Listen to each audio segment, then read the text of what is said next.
housing alone isn't solving homelessness. Every year, cities across the country spend massive amounts of money on homelessness.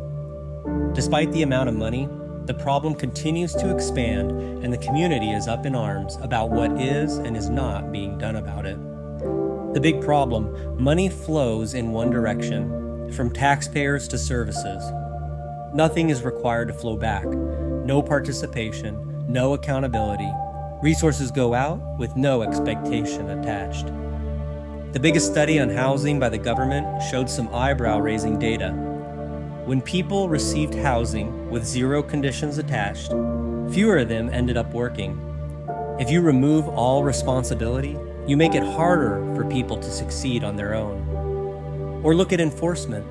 When officers enforce encroachment, unsafe camping, or illegal lodging laws, only 20 to 30% accept the shelter offered. What's worse, subjects have learned that simply asking for shelter, even if they don't want it, means the city attorney won't file charges under the laws currently in place. Without a real consequence tied to a choice, the same cycle just repeats over and over, and the community is left without answers, but is left with the visual, quality of life, and financial destruction this current strategy produces. Even the most promising community-first models don't have the scale necessary to prevent homelessness from increasing where these models currently operate. And for the people who are mentally ill and unable to make their own choices, those fully shackled by untreated psychosis, even the legal tools that already exist are barely being used. Multiple failures, one primary cause. A system that asks nothing of the person it's trying to help, enforces nothing consistently, and leaves the community with the wreckage. What I'm not saying is that homelessness can't be solved. I'm saying pouring money into a system with no accountability gives you exactly what you're paying for: rising numbers and no path out. So what would a system look like that asked something back? That's what the next 4 pillars explain. The first pillar is accountability.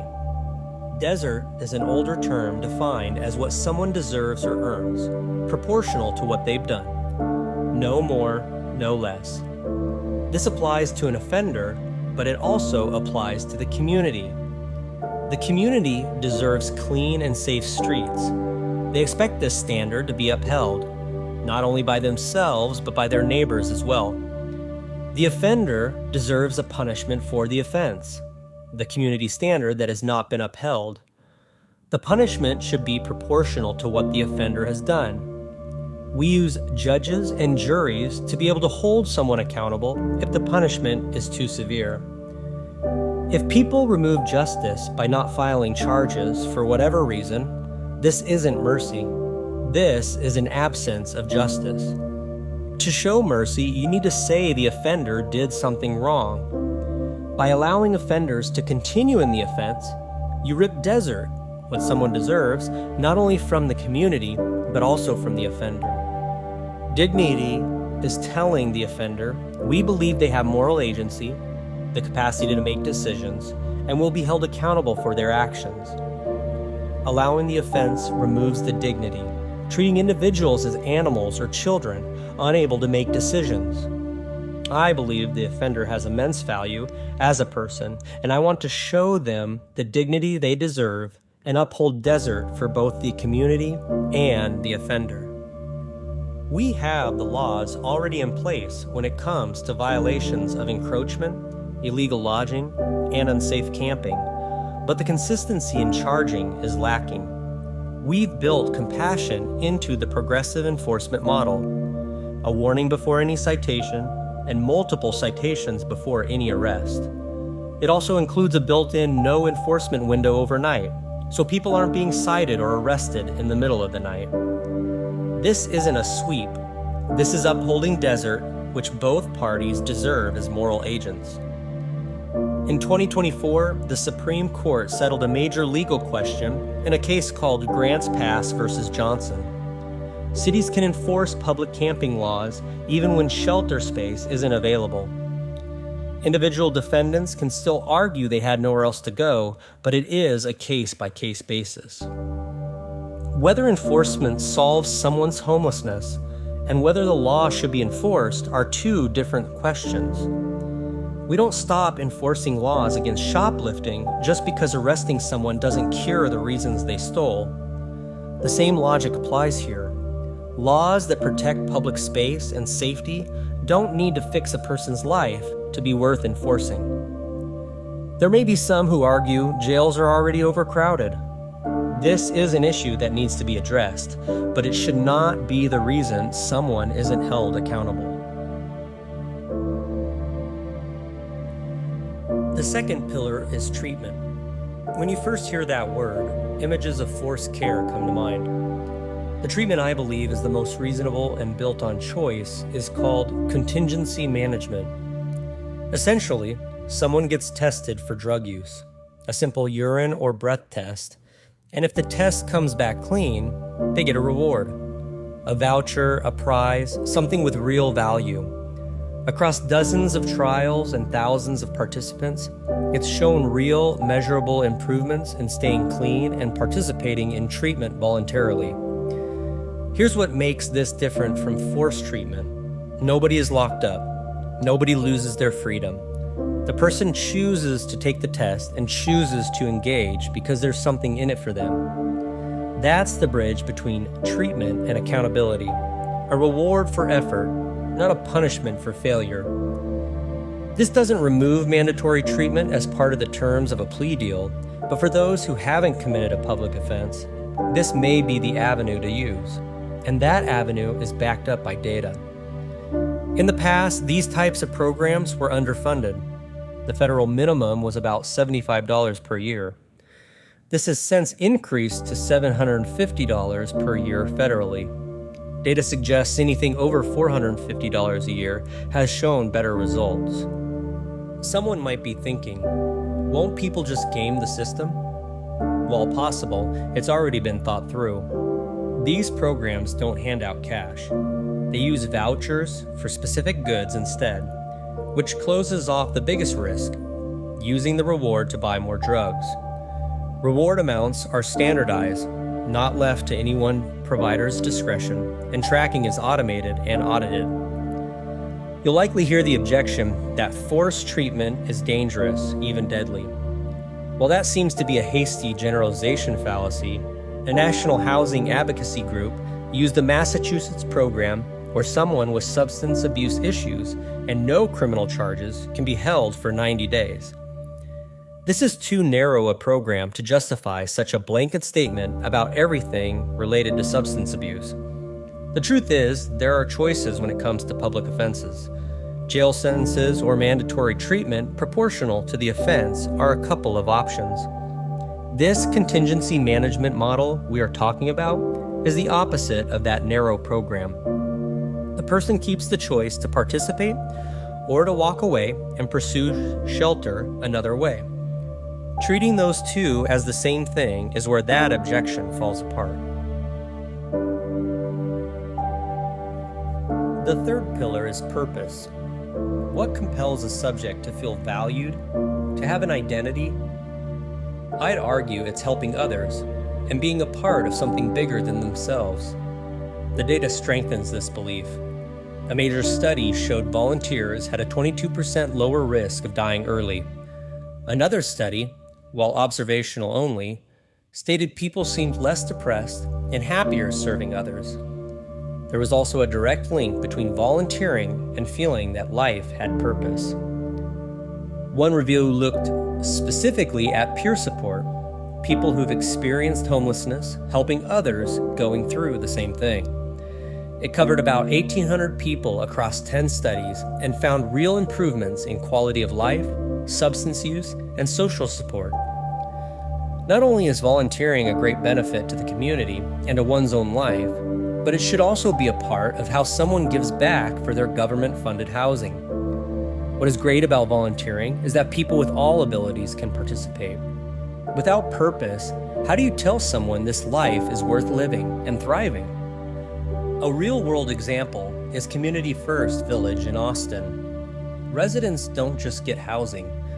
They can work on site in woodworking, blacksmithing, art, or gardening, and earn real income from it. They call it a community-first model. It's the clearest existing model of purpose as part of the solution, not just a housing unit. Austin's citywide homeless count kept climbing even as this village grew. That doesn't erase what's working at this one location. It means one good site can't fix a citywide problem by itself.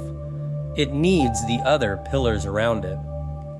Some similar programs are Eden Village in Springfield, Missouri, and Salt and Light Neighborhood Village in the San Joaquin Valley.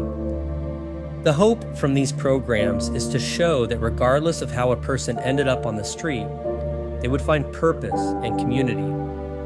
With any community like this, I believe it should be transitional, where a person is equipped to leave the confines of the program and become a positive contributor to a community in which they work and live. The fourth pillar is capacity.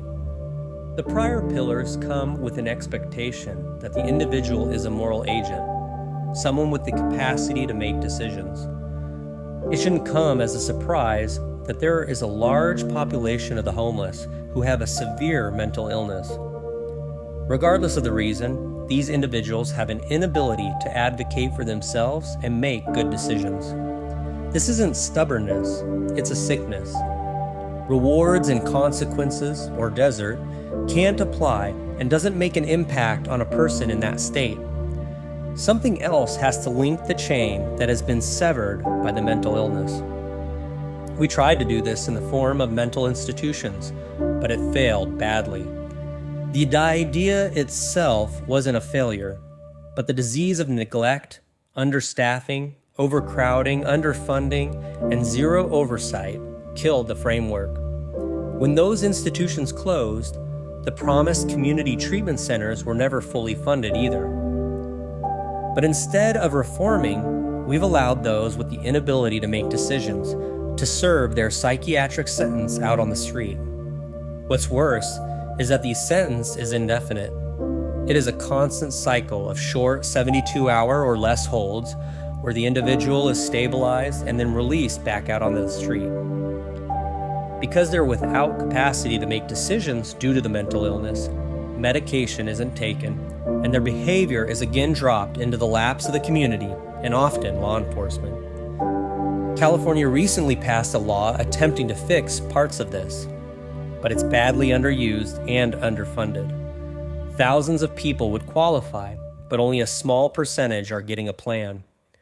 The mechanism seems promising, but needs to be done at a larger scale with more funding. As I wrap up, it's worth knowing the Housing First model is being moved away from on a federal level, or at least attempts are being made to do so. Since late 2025, the Federal Housing Agency has started shifting money away from unconditional housing models. The money is being moved toward treatment, work requirements, and time limits, with the same thoughts I've already laid out. That's a real signal that this isn't just me thinking that the Housing First model is lacking. To be totally honest, the move is contested.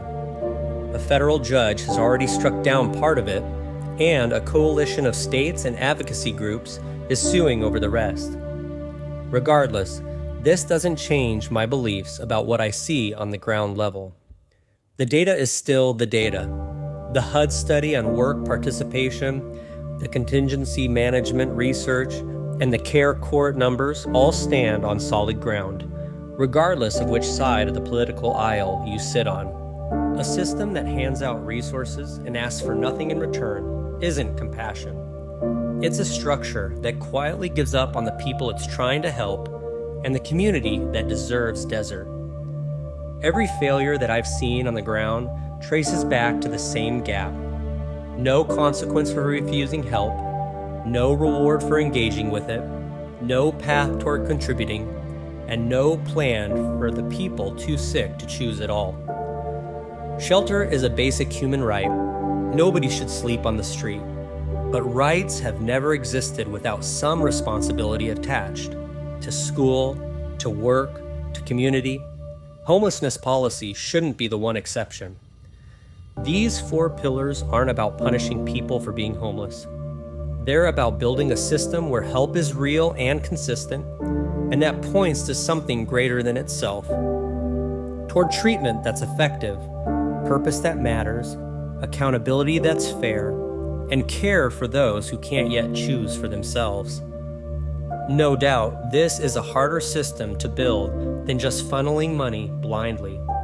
It's also the only one that's ever actually gotten someone off the street, kept them there, and supported them to independently thrive in the community.